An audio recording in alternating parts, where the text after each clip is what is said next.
Hello, and welcome to Richard Sandling's Top 5 Films of the Decade. Before we get started, I think it's only fair to point out that many of you will probably strongly disagree with my choices. And that's fine! It's just my opinion. But please do prepare yourself for the fact that this list does not contain The Dark Knight, Pan's Labyrinth, Amelie, No Country for Old Men, or There Will Be Blood. Because they are not the 5 best films of the decade. They're not. Anyway, so without further ado, here are my top 5 films of the decade. Number 5. Dead Man's Shoes. An exceptional piece of low-budget filmmaking. This film is brilliantly written, directed and performed. Paddy Considine is pure menace. He's out for revenge and no one will get in his way. The film takes place in a small Nottingham town where the local criminals are like real small-town criminals. Petty, violent, horrible bastards who will gladly kick your teeth in if you look at them the wrong way. This is what makes this film so gripping and terrifying. Everyone in this film is completely believable, and most of them readily identifiable as people you at least know of. The verbal confrontations are gut-wrenchingly tense, as you are just waiting for the wrong word to be said and for someone to kick off and go apeshit. The vengeance, when it comes, is slow, drawn out, and excruciatingly realistic. And all the while it's being dished out, you know these people to be hideous bullies, but you don't know if the revenge meted out is proportionate. From the minute the film starts, you have butterflies in your stomach and an uncomfortable anticipation of dread as to just what will unfold, especially with the increase in panic and tension as the bullies start to realise that he will come for all of them. The film leaves you with a jarring, jolting shock when it finishes, as though you've been slapped in the face. Such is the power this film is packing. Amazing.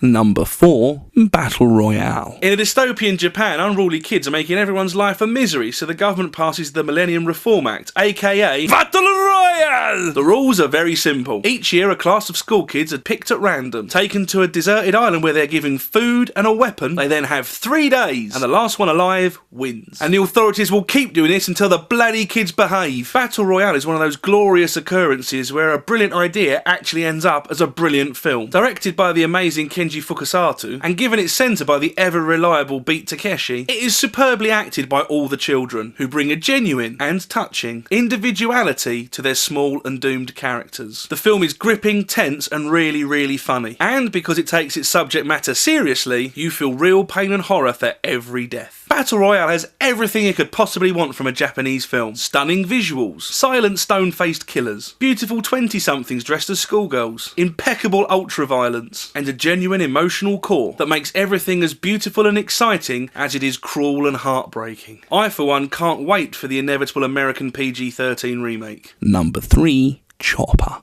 Based on a series of books from notorious Australian criminal Mark Brandon Chopper Reed, the film chronicles 2 main periods in the life of Chopper. Chopper is superbly directed by Andrew Dominic. The colour schemes and camera work are pure cinema, and the visual narrative is exceptional. This filmmaking is the sort of kid in a toy shop directorial debut that only happens once in a while. What really makes Chopper work is Eric Bana's astounding central performance. It is a barnstorming powerhouse of a performance that is rightly regarded as being up there with one of the best ever. Whilst never glamorising crime or criminals, the film manages to show an even-handed approach to its subject, which is that of a criminal who preys on criminals in a sadistic and sociopathic way. Chopper seems like he would be a great mate, but he'd probably stab you if you put too many sugars in his tea. And Banner manages to nail this combination of mirth and menace that makes Chopper so incredibly likeable despite his doing horrible, horrible things. There isn't a bad bit in it, and I could have happily watched another hour of it. This film is a must-see. Number 2. Crank.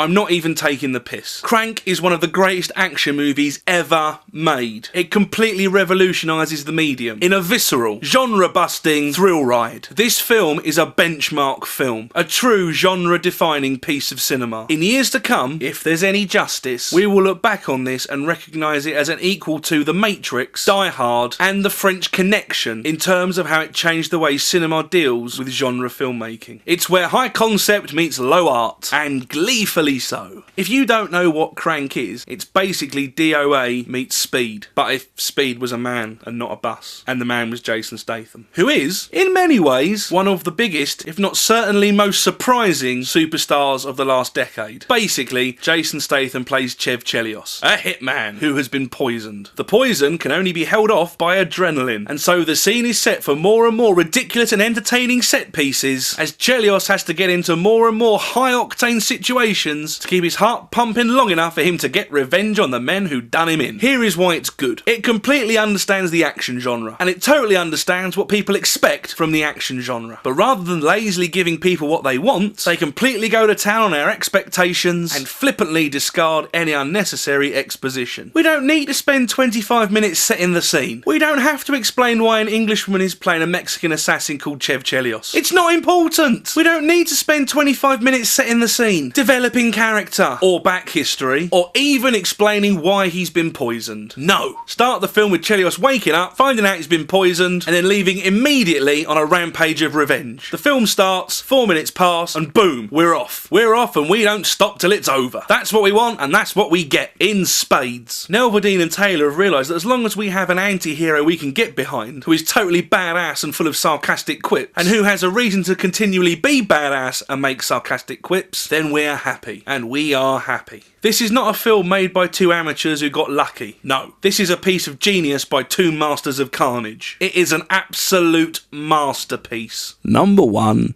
Children of Men. Children of Men is one of the greatest films ever made, full stop. Everything about it is done right. There are times when you're thinking, well, this is good, but if they had any balls or brains, then something like this might happen. And later on, it happens. Only far better than you could ever possibly have hoped for. One of the things I like about this film the most is the fact that it does England properly, and its use of locations is properly astounding. The film also boasts some of the best camera work ever put on screen. The long takes, and proper use of documentary style, and handheld techniques, coupled with the fact that nearly every shot features Clive Owen, creates an unnerving symbiosis between character and audience, where we are forced to be right there with Owen and experience everything he experiences on his journey. And what a grim journey it is too. The whole film is relentlessly gripping and tense. The film is about a world on the brink of absolute chaos, a world without children, a world where people are living simply to put off dying. The Britain of the film is a grimy police state, where global and domestic terrorism is rife, and anarchy, brutality,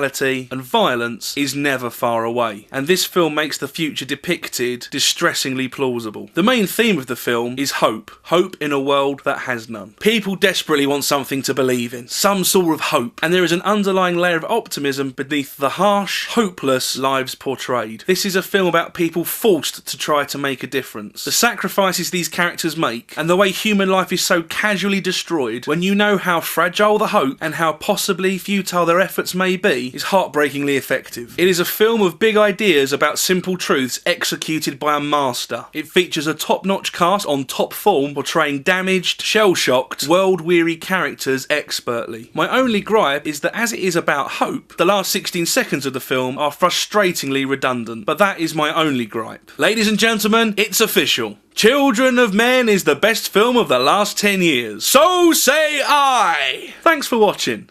I'll see you again soon. Bye!